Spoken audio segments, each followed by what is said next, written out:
এখন জঙ্গলে একটা টুনটুনি পাখির পরিবার থাকতো। আর সেই জঙ্গলে একটা রাজা ছিল। সেই রাজাটা হচ্ছে ঈগল পাখি। তারা খুব ভালোই থাকতো, কিন্তু সেই জঙ্গলে একটা মস্ত বড় সমস্যা দেখা দিয়েছিল। সেটা কি বলতো? সেই জঙ্গলে চোরা শিকারীর দল গিয়ে সমস্ত পাখিগুলোকে ধরে নিত। হয় তারা সেই পাখির মাংস খেত, নয় সেই পাখিগুলোকে অনেক দূরে বিক্রি করে দিত। এবার পাখিগুলোর তো মহাবিপদ। একদিন হয়েছে কি, সেই টুনটুনি পাখির যে ছোট্ট বাচ্চা পাখিটা ছিল, সেই ছোট্ট বাচ্চা পাখিটাকে এখন চুরি করে নিয়েছে চোরা পাখি শিকারীর দল। কি করবে?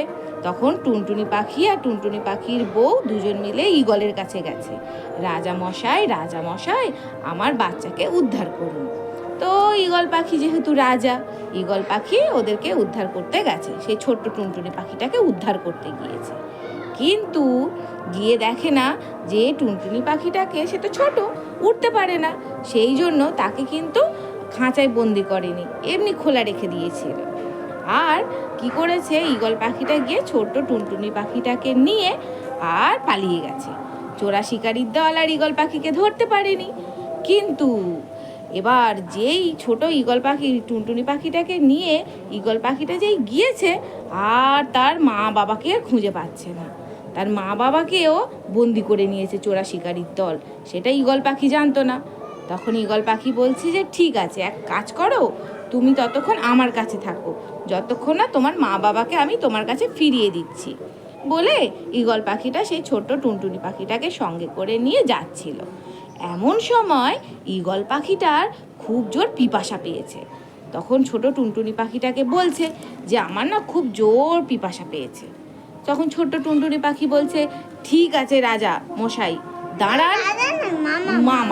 মামা রাজা, ঠিক আছে মামা, এক কাজ করি, আমি তোমার জন্য জল এনে দিই। বলে সেই টুনটুনি পাখিটা জলের খোঁজ করতে গিয়েছে। দেখে না একটা গাছের নিচে একটা সাধু ধ্যান করছিল। এইবার টুনটুনি পাখিকে তো তার মাম্মাম পাপা শিখিয়ে দিয়েছে যে কারোর জিনিস নিতে গেলে আগে তার পারমিশন নিতে হয়। সেই জন্য কি করেছে, টুনটুনি পাখিটা ধ্যান করছিল, তাকে বলছে সাধু মশাই, আমি কি আপনার একটু জল নিতে পারি? সাধু মশাই গিয়েছে রেগে, বলছে যে কি ব্যাপার, আমি ধ্যান করছি আর তুমি আমাকে ডিস্টার্ব করছো। বলে সাধুটা কি করেছে, টুনটুনি পাখিটার উপরে রেগে গিয়ে আর টুনটুনি পাখিটাকে অভিশাপ দিয়েছে যে তুমি একটা দানব কাক হয়ে যাবে, তুমি যত খাবে তত বড় হয়ে যাবে।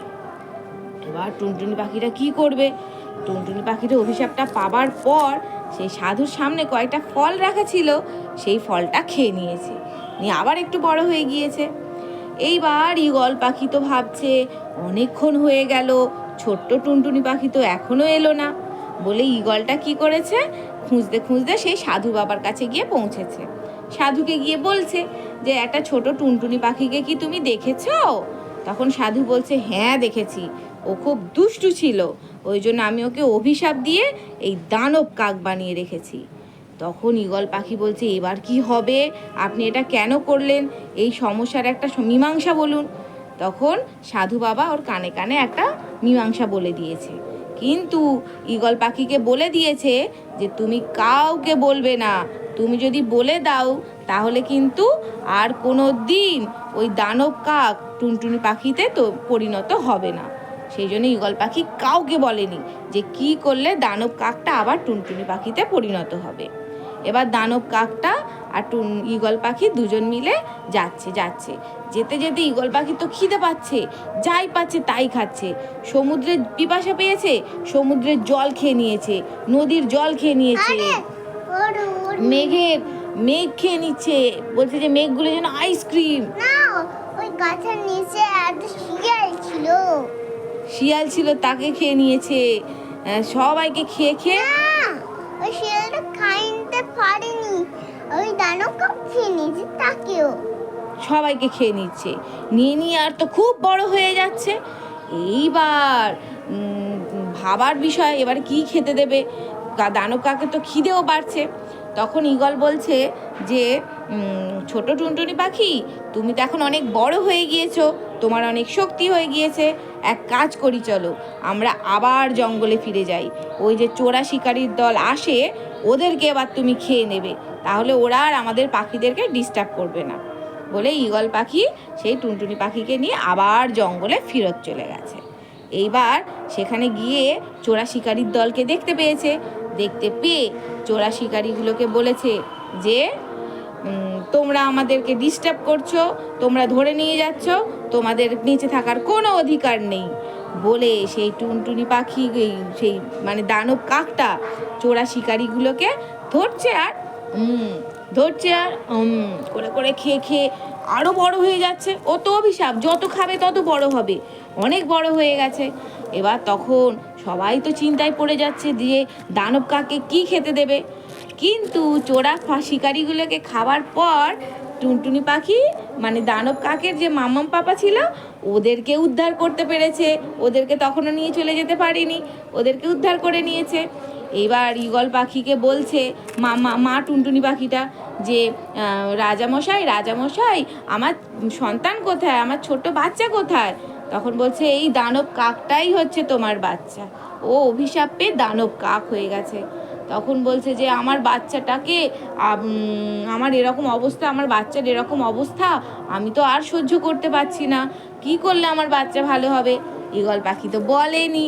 তখন টুনটুনি পাখি বলছে যে আমার বাচ্চার তো খুব খিদে পাচ্ছে, ও খাওয়ার জন্য খুব ছটফট করছে, আমি জানি, কিন্তু আমি ওর অবস্থা এরকম দেখতে পাচ্ছি না, এক কাজ করি আমি বরং ওর খাবার হয়ে যাই, ও আমাকে খেয়ে নে।